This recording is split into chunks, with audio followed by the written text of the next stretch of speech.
Son's best friend made me feel alive again. After 10 whole years, I used to sit by the window every morning, just staring at the garden my husband once planted. The roses he loved had wilted, and in many ways, so had I. It's been 10 long years since I last felt truly alive. 10 years of silence, of going through the motions, pretending to be okay for my son's sake. I cooked, I cleaned, I smiled at neighbours, but inside there was only dust and echoes. I had convinced myself that love, passion, even laughter, those were all parts of a different life, a life that ended with him. Until one afternoon, the door creaked open and my son walked in, with someone new, his best friend. That smile, that spark in his eyes, it was like a match to dry paper. Something shifted in me, something I hadn't felt in a decade. I didn't know it then, but that moment would be the beginning of something I thought I had lost forever. The next few weeks felt like something out of a dream I didn't dare believe in. He started coming over more often, to see my son, of course, but somehow he always ended up in the kitchen while I was making tea. "Need a hand?" he'd ask, his voice low, kind. I'd laugh nervously, brushing flour off my hands, trying to ignore the way my heart fluttered like a teenager's. One afternoon, it was just the two of us. My son had run out for groceries, and we were left alone, sipping coffee in the dim light of the kitchen. He looked at me. Really looked. "You always seem a little sad," he said, his tone careful. I blinked, taken aback. "Do I?" I whispered. He nodded slowly. "But you're beautiful when you smile. I wish you smiled more." I felt the heat rise in my cheeks, something in me shifting, cracking open. "No one said that to me in years," I replied, voice trembling. "Then they were blind," he murmured. That night, after he left, I stood in front of the mirror for the first time in a decade. Not to fix my hair or judge the wrinkles, but just to see myself. And for the first time in so long, I saw a woman, not just a mother or a widow. A woman who could still feel, who could still be wanted. My hands trembled as I touched my cheek, remembering the way he looked at me. It was terrifying and thrilling. The shift between us became impossible to ignore. My son, bless him, was completely oblivious. He thought his friend was just being kind, helping me carry boxes from the attic, fixing the loose door handle, staying for dinner more often than not. But I could feel the tension, gentle, electric, unspoken. One evening, as I was slicing vegetables, he came up behind me, just close enough that I could feel his breath on my neck. I froze. "You're too quiet today," he said softly. "Am I?" I replied, my voice thin. "You're thinking too much again." I turned to him, knife still in hand, and forced a smile. "What would you know about my thoughts?" He looked at me with that same quiet intensity. "Enough to know you keep hiding from yourself." I set the knife down slowly. "What do you want from me?" I asked, not out of anger but confusion. I needed to know. "I want you to feel again. I want you to know you're still alive," he said. There was no smirk, no arrogance, just honesty, raw and terrifying. I stepped back, not because I didn't want it, but because I did. Too much. And that scared me more than anything. That night I cried in the shower, not out of sadness, but because for the first time in a decade, I felt seen. I felt like more than a memory. I felt dangerous. It started like any other evening. I was folding laundry in the living room, the TV murmuring softly in the background. He was sitting on the couch, scrolling absent-mindedly through his phone. Then, out of nowhere, he spoke. "You ever get tired of pretending?" I looked up, startled. "Pretending what?" He put his phone down and leaned forward, elbows on his knees. "That you're fine, that you're not lonely, that you don't feel what I feel." My chest tightened. I laughed nervously. "That's a lot to assume." "Is it?" he said, tilting his head. "Because I see it every time I walk in. The way you look away, the way you freeze when our hands brush. You feel it too." "Stop," I said, louder than I meant to. I stood up quickly, clutching a towel to my chest like it was armor. "You're my son's best friend." He stood too, slowly, like he didn't want to scare me off. I know, and I never planned this, I swear, but I can't keep lying to myself. I shook my head, tears blurring my vision. This is insane. I'm old enough to be— Don't, he interrupted.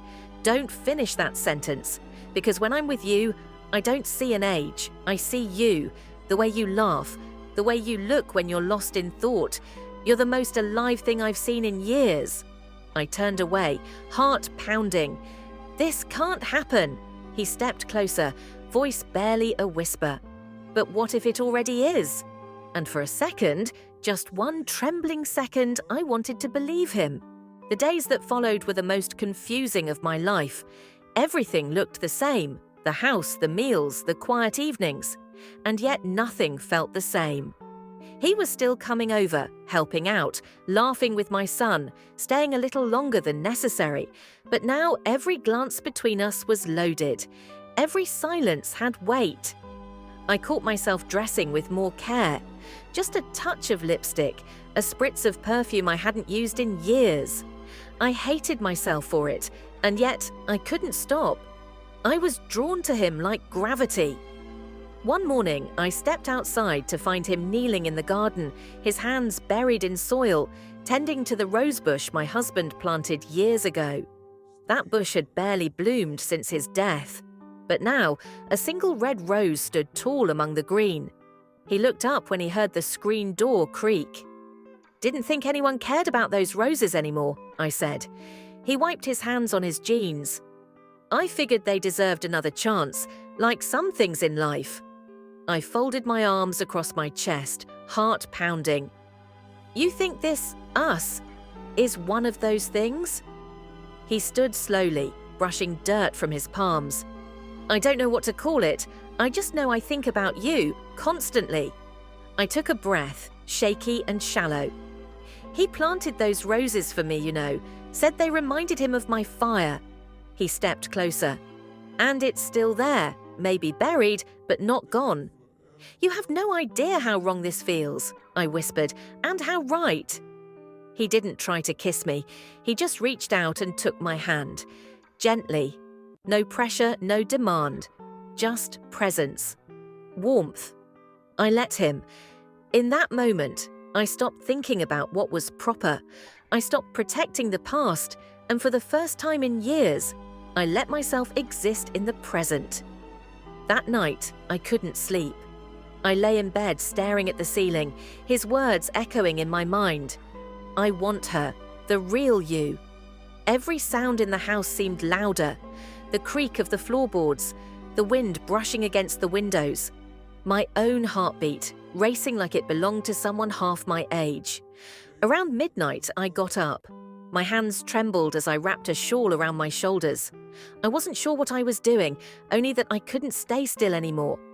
I found myself standing outside his guest room door. The light was off, but I could hear music, soft, slow, the kind that breaks you open. I raised my hand to knock, but froze. My mind was spinning. What are you doing? I whispered to myself. You're a mother, a widow. He's younger. He's your son's friend. I took a step back, then forward again. I was at war with myself. Suddenly the door opened. He stood there, barefoot, shirtless, eyes tired but alert, as if he'd been waiting. He didn't say a word, just looked at me like he knew everything I was thinking. I can't do this, I whispered, my voice breaking. I want to. God, I want to. But it's wrong, isn't it? He stepped aside gently, giving me the choice. No pressure, no pleading.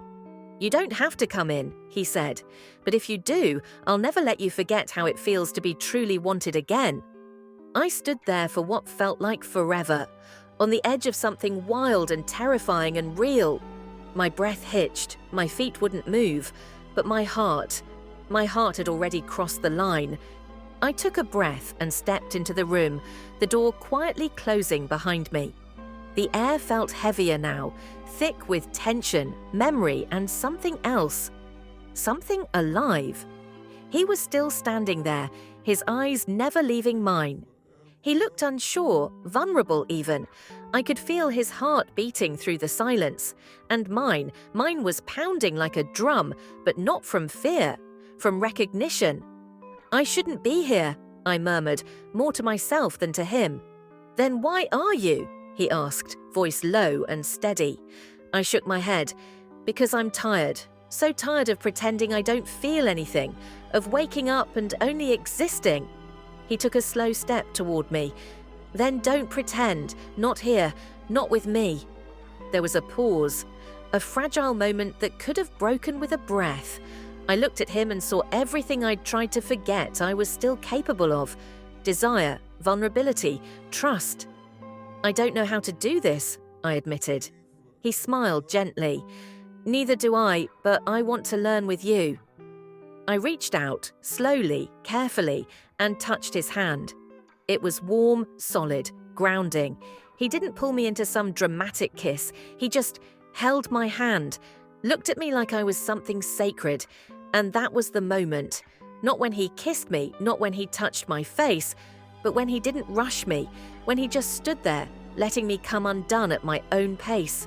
He brought my hand to his lips and whispered, "You're not broken. You were just waiting for someone to see you."